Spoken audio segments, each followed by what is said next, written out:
Alright, bring you a little live bubbling action there. No gloves. I don't like this paint stripper, but you know, I have to use it on this job because this stuff was so soft it wasn't coming off with the sandpaper.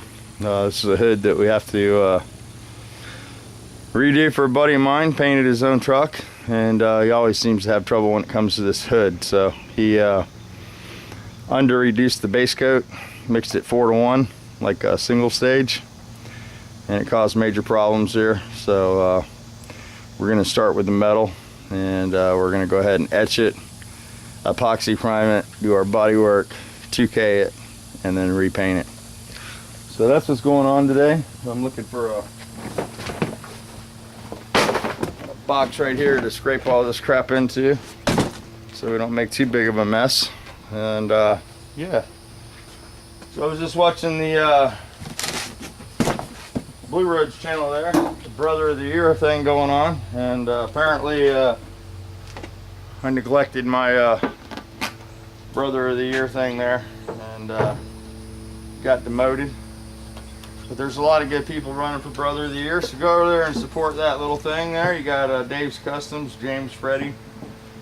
You got Ridge 97 there. Kevin. A lot of good guys running for it. As long as one of the guys in the YouTube garage get in there, that'd be cool. But I'm sure there's some good Brother of the Roads running there too. Pete, good guy. Anyway, I guess that's coming up, so go check him out. Go check that out. And I'll keep making these videos over here for YouTube Garage, so I don't get fired over here too. So anyway, there we go. We're down to the primer. I'll just go ahead and scrape this first coat off, and we'll recoat it and let it have some hot for the primer. Probably leave that on there for a little longer and yuck, get it to do something, you know. But I found if you just hammer it with this stuff and keep putting fresh on there, it works a little faster. So I guess this hood is a two-piece hood. I'm not really familiar with this. I turn over and look at the strip. Looks all riveted though. Lay down the stripper. This is the easy way here, man. Just makes a mess. That's why I don't like to use it too much. This stuff seems pretty hot. This is the actual aircraft stripper. I want to put a good amount on there from what I found in the past using this stuff. I know it is reformulated.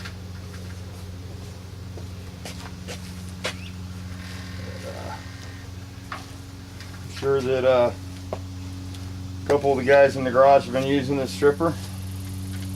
I know Yahoo been stripped Louise with this, and definitely cheaper than sandpaper. That's one good thing about it. It's cost effective.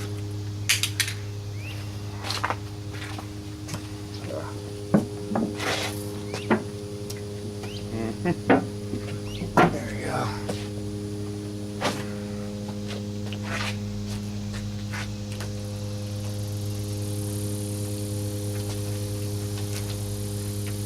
Messy though. Messy Marvin, man. That's the only thing I don't like about this stuff, and it burns, it gets on your skin. If the cats drink it, it's bad news. That's why I try to put it in a box, let it get hard. It'll dry up just like paint, you know. And once it gets hard, you can dispose of it pretty easy. So there we go. That's what's going on out here, not a whole hell of a lot. A little stripping action. God, stuff stinks. Anyway, let's go inside for a minute. Whew, man, can't breathe with that stuff. Whew. That's bad news. It's outside too. Wanted to show one of the YouTubers was asking me about setting deck height on a Volkswagen. And here's the deck height tool right there from Empey. There's the part number. 5756, and it's a pretty good tool there. It's got the little sleeves to go over the studs. This plate bolts down over the cylinder, and then it's got a little checker here with the jam nut, and you get your measurement off of that, so that works pretty good. So if you have a empty catalog, you can find that tool in there. And I'm still going to do a deck height video for you down at Scooters. I just haven't had a chance to get down there and do that yet. But if you were asking about the tool, there's the tool. And any of you guys that need me to, get anything out of one of these catalogs for you, I'd be glad to do it. I go down there about once a month. So, if you're needing any kind of Volkswagen parts and you don't have this kind of stuff available where you're at, let me know. I can send you a catalog, and I can pick the stuff up for you and ship it out to you if you want. I know they don't ship or do any mail order. I don't know why. That's Triangle. That's where I do my parts from. I've tried to get them to do some internet stuff, but they don't want to get into it. So the other thing was this competition products catalog. If you're into the American car stuff or just into building motors, period, they got a lot of good products there. It's toll-free, free shipping, and I was reading this the other night, and I did see something that was pretty interesting. Carlos was asking about how to attach the pickup, the oil pump pickup, and they sell pumps with the pickup already attached in here. Let me see if I can find that page. 167 is the page it's on, and it's a Moroso pump right there, and it comes with the pump and the screen and the pickup and the bracket already attached. It's a high volume pump, and if you don't want to do it yourself and you just want to call them up, I'm sure you could get one made for a Pontiac, so check them out. Hope that helps some guys out. And as far as the shop, not a whole lot going on, just working on that hood. Haven't really got back on the Bug. I don't think we're gonna go racing, I haven't heard from anybody. So somebody had asked me why I didn't use Andrea's truck, and it's hot in here today, guys. Sorry about the sweating. Andrea's truck, it's about 6 miles to the gallon, so I haven't figured up the distance, but that'd be pretty far. It'd be a lot of gas, and my old diesel used to get about 22 to gallon, and it's still expensive, but affordable. So I got a Map Quest it and stuff like that. I got the Chevrolet I could pull it with, and I got the old Crown Vic over there. I haven't spent any time with my trailer lately because I've been using other people's stuff. So I need to dig my trailer out of the weeds, make sure all the lights work, make sure the tag's current, all that stuff. And either get the tranny fixed in the Titone. The Titan out there gets pretty decent mileage, but not as good as the diesel, obviously, but it gets better than Andrea's truck. I'd have to put a tanker in the bed of that thing to get to South Carolina, man. I'd be stopping all the time. I think you'd get about 6 towing something. So you can see this stuff does the work for you. She's wrinkling up nicely here. See my primer there. We got a lot of rust underneath the primer. And I showed him that on one spot, and he didn't etch this. He just put epoxy primer over the steel. And that's always a no-no with me. I don't like doing it that way. And you can see there's a lot of rust dust under there. But we'll get this all stripped up, and there's some Bondo coming up. He's got a lot of material stacked on here pretty thick. So this is going to be better to start fresh. That's why I didn't want to even try to repair this until I took everything off. But anyway, we'll let that soak.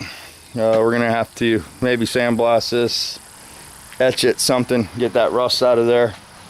And then once we get the rust off, we can start the process over. Hopefully there's not too many dents and dings in it, but it probably will have a lot, Might end up being one piece of Bondo here, I don't know. But you can see some of the rust over here on this side that they just primed over. And that won't work. We'll get this all stripped down, we'll sheet it down with some Ospo. Let that pull some of that rust out of there. And then we'll hit that with some 80 grit. See what the condition of the metal looks like, clean it, and with some metal conditioner. And after we do that, we'll hit it with some etch and get it in some epoxy and do some body work. So yeah, still working on the yard. Got Haley out here lounging. They didn't get up yesterday and they missed the beach, huh? Ha ha ha. I was still burnt from Saturday. Still burnt. Pool's pretty clean though. Gotta dive down there and get the shit off the bottom. I don't know what that is. Yeah, so not too bad. Sleepy, sleepy. Sleepy, sleepy. Hungry. You're hungry? Why don't you make something to eat? I want to toast, but Mom got that kind of bread. Ah, it's always the wrong kind of bread. Lucky you got some bread. Anyway, here's our next set of heads in here. Got to get these blasted up and take a look at those, see what we got. And I had somebody ask me about some single port heads, and I do got some nice single port heads because I bought a bunch of cores and I was building my single port motor here. This is what's in my bus.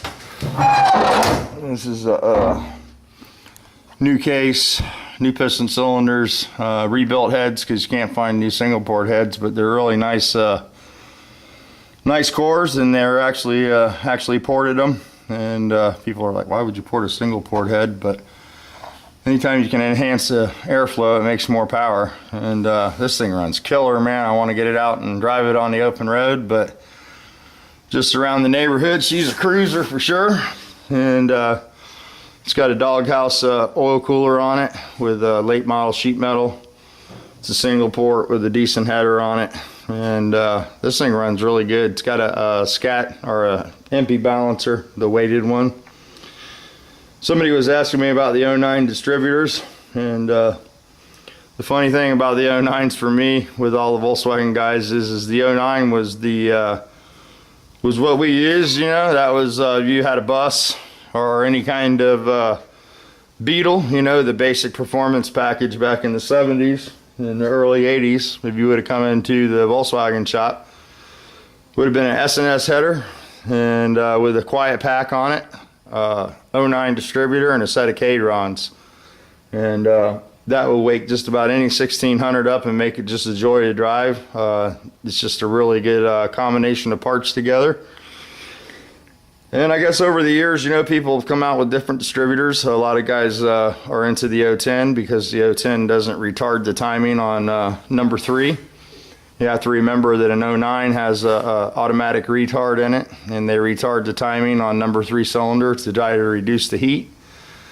But the problem with reducing timing is it makes heat, it doesn't reduce heat.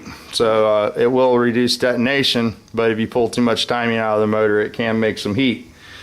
So over the years, you know, there's been several articles in Hot VWs on how to do stuff and what not to do. And a lot of stuff that they tell you to do is stuff that I would never do. They say you can't set your ignition timing over 28 degrees on a Volkswagen or you'll have problems. People take that to heart, set their timing down real low instead of buying better gas or lowering the compression on the motor. And, you know, they run around with no power and a big flat spot. The correct timing for a Volkswagen is about 32 degrees, you know, 34, 35 if you're running low compression, and you can open your tuning window up. But the 09 is, for an old Volkswagen guy, it's standard, you know. It's not a problem distributor. It runs killer. I don't have any flat spots in my car. I always let people drive my car and they're just amazed by the way it runs. And it's an 09. It's basically the old R&S package that you'd get when you come through the door there, you know, set of Cadrons, S&S header with an 09. The blue car's got a little head work done to it, you know, little stainless steel valves, little port work, some better springs and a camshaft, so, you know, it automatically makes more power. But I really love the 09 distributor. You know, I got it in every car that I own. Even my race car that goes, you know, 9s. Runs an 09 distributor with points. There's your points right there. You guys have seen this go 10 flat before, and doesn't miss a lick. This one's locked out at 24 degrees. So number 3 is dragging along there at about 19 degrees of timing. So you're always dragging a cylinder with an 09. You know, this car would work a lot better probably with an 010 in it. But they're about $200 for one of those, so I just deal with the 09 for now. And maybe when I win the lottery, I'll upgrade my ignition system. But a lot of the guys were using the MSD distributors down at the shops, and they started having problems with those over advancing. Either the weights would get worn or something would go bad in them, or they'd get sticky. And a lot of us have gone back to the 09s because they're just so dependable. I mean, you just never have a problem with them. I know Gene used to sell the Screamer kit. I think that came with an 010. I'm not really sure. But yeah. So anyway, let me shut this down, go out here and scrape some of this stuff off. Just a little short update. Pop a video up there for you. It's raising up like cake batter. Look at it. So, all right, guys, let me get some of this off before the sun sets on it and bakes it.